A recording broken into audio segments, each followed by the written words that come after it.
Hey guys, welcome to my channel Indian mom and baby care में आपका स्वागत है। तो गाइस, आज हम बात करेंगे कोल्ड कफ से रिलेटेड, जो बेबीज़ को बहुत ही जल्दी इन्फेक्शन के थ्रू हो जाता है, या क्लाइमेट्स चेंज हो रहा होता है, या सडनली वेदर चेंज हो रहा होता है, तो उस वजह से जो बेबी को है वो नॉर्मल एक कोल्ड कफ हो जाता है। लाइक हमें कोल्ड एंड कफ है और हम बेबी के कांटेक्ट में हैं, तो हमारा इन्फेक्शन बेबी को हो जाता है। लाइक जिन बेबी का पहला साल है, या सडनली एकदम से क्लाइमेट्स चेंज हो गया, वेदर चेंज हो गया, पूरी तरह से सब चेंज हो गया, तो इस तरह से बेबीज़ को कोल्ड कफ, सर्दी जुकाम होने के चांसेस ज़्यादा होते हैं, बिकॉज उनका जो इम्यूनिटी सिस्टम होता है वो थोड़ा वीक होता है। तो अब गाइज, होता क्या है कि बेबी को थोड़ा सा कफ हुआ, कोल्ड हुआ, तो हमने क्या किया, बेबी को विक्स वेपोरब लगा दिया, जो आजकल बहुत ही ट्रेंड में हो गया है। बिकॉज बेबी, स्पेशली बेबी के लिए जो Vicks VapoRub, baby Vicks VapoRub आ गए हैं, हम उनको यूज़ कर लेते हैं। तो यहाँ एक बात मैं आपसे क्लियर करना चाहूँगी, ऑनेस्टली मैं आपको बता दूँ और रिक्वेस्ट करके मैं आपसे ये बोल रही हूँ कि आप उस वे में बिल्कुल भी मत जाइए। बिकॉज हमें विक्स वेपोरब ना खुद यूज़ करना चाहिए, और बच्चों को तो स्पेशली नहीं करना चाहिए। अब आप कहोगे कि वो तो स्पेशली बेबीज़ के लिए बनाया गया है, बिल्कुल भी नहीं। अगर आपको लग रहा है कि आप विक्स वेपोरब यूज़ करना चाहते हैं, तो एक बार अपने डॉक्टर से कंसल्ट कीजिए। आपके डॉक्टर आपको स्ट्रिक्टली मना कर देंगे कि आप मार्केट का विक्स वेपोरब बिल्कुल भी यूज़ मत कीजिएगा। उसका ये एक बहुत बड़ा रीज़न है कि उसकी जो स्मेल होती है वो इतनी स्ट्रांग होती है कि बेबी के रेस्पिरेटरी सिस्टम को जाकर इरिटेट कर सकती है, नुकसान पहुंचा सकती है। इसलिए गाइस, आप मार्केट के विक्स वेपोरब को बेबीज़ के लिए बिल्कुल भी अप्लाई मत कीजिए। वो एक बहुत ही डेंजर चीज़ होती है। मेरे हिसाब से तो वो एक डेंजर ही चीज़ है। और एक बात ये भी यहाँ पे क्लियर करना चाहूँगी, बहुत लोगों को पता होगी, बहुत लोगों को नहीं भी पता होगी, कि अमेरिका जैसी कंट्री में जो विक्स वेपोरब है पूरी तरह से बैन है। गाइस, तो आज मार्केट का विक्स वेपोरब यूज़ ना करके हम आज घर पे एक ऐसा विक्स वेपोरब बनाएंगे जो हम भी यूज़ कर सकते हैं और हम अपने बेबी को भी अप्लाई कर सकते हैं। ख़ास तौर से बेबीज़ के लिए ही मैं बना रही हूँ। चलिए देखते हैं कैसे मैंने घर पर अपने बेबी के लिए विक्स वेपोरब। घर पर विक्स वेपोरब बनाने के लिए हमें चाहिए घी। यहाँ पर मैंने घर का गाय का घी लिया है, इसलिए इसका कलर ऐसा है। आप मार्केट का भी घी ले सकते हैं। 10 से 12 कपूर की गोलियाँ ली हैं, जिसे इंग्लिश में कैम्फर भी कहते हैं। लाइक ये इस तरह के पैकेजिंग में मार्केट में अवेलेबल होता है। एक छोटा पैन चाहिए हमें, और एक एयर टाइट साफ कंटेनर चाहिए।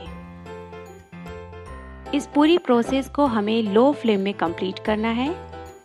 यहाँ पर मैंने लो फ्लेम कर दिया है और अपना पैन रख दिया है।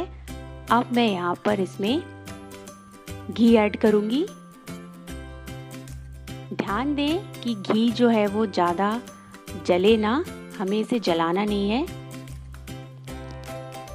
और यहाँ पर मैंने कपूर ऐड कर दिया। इसे कंटिन्यूसली चलाते रहें ताकि ये जले ना। ये अच्छी तरह कपूर जो है वो घी में मिक्स हो गया है। अब हम इसे उतार लेंगे गैस से। इसका अरोमा बना रहे इसलिए मैं यहाँ एक छोटी प्लेट से इसे ढक कर रख रही हूँ। 10 से 15 मिनट बाद मैंने यहाँ ओपन किया। ये थोड़ा ठंडा हो चुका है। अब हम इसे अपने एयर टाइट साफ कंटेनर में रूम टेम्परेचर पर सेट होने के लिए रख देंगे।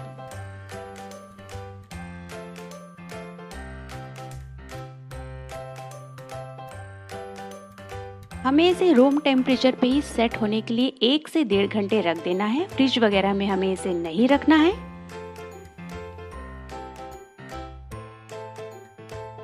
1 से 1.5 घंटे बाद हम अपना विक्स वेपोरब चेक करते हैं, तो ये कुछ इस तरह के टेक्सचर में हमारा जो विक्स वेपोरब है वो तैयार हो चुका है, सेट हो चुका है। और आप देख सकते हैं ये बहुत ही सेफ है हमारे छोटे बेबीज के लिए भी और हमारे लिए। गाइस मैंने कितने इजीली तरीके से घर पर केवल 2 इंग्रेडिएंट से 5 मिनट के अंदर घर पर विक्स वेपर बना लिया है। इसको सेट होने में थोड़ा टाइम लगा, 1 घंटे लगे। हमने रूम टेम्परेचर पे से 1 घंटे पर सेट कर लिया, आपने देखा। अब गाइज हमने बना तो लिया, अब हमें इसे अप्लाई कैसे करना है बेबी पर। तो सबसे पहली बात मैं आपको यहाँ क्लियर कर दूँ कि अगर बेबी 3 महीने से छोटा है तो आपको उसके बॉडी में कहीं भी यूज़ नहीं करना है। जस्ट लाइक आपको उसके पैरों के तलवे में लगाकर उसे सॉक्स पहना देने हैं, एयर एक्सपोजर में नहीं रखना है। दूसरी बात, अगर आपका बेबी 3 महीने से बड़ा है तो आप उसके बैक में लगा सकते हैं, उसके चेस्ट में लगा सकते हैं, उसके फीट में लगा सकते हैं। पैरों के तलवे में लगाकर सॉक्स पहना दीजिए और अच्छे से बेबी को कवर कर लीजिए। एयर एक्सप्लोजन में आप बिल्कुल भी बेबी को मत रखिए, ताकि गर्माहट बनेगी और बेबी का जो कफ और जो कोल्ड है वो नोज के थ्रू या पॉटी के थ्रू वो जल्दी से बाहर निकल जाएगा। तीसरी बात, इसी तरह से आप 6 महीने की बेबी पे अप्लाई कीजिए, आप साल भर के बेबी को अप्लाई कीजिए, आप 2 साल के बेबी को अप्लाई कीजिए। बट यहाँ पर एक बात और क्लियर करना चाहूँगी, बस ध्यान रखिएगा कि बेबी की नोज़ पर हमें अप्लाई बिल्कुल भी नहीं करना है। तो गाइस वीडियो अगर पसंद आया तो वीडियो को लाइक कर दीजिएगा, अपनी फैमिली फ्रेंड के साथ शेयर कीजिएगा।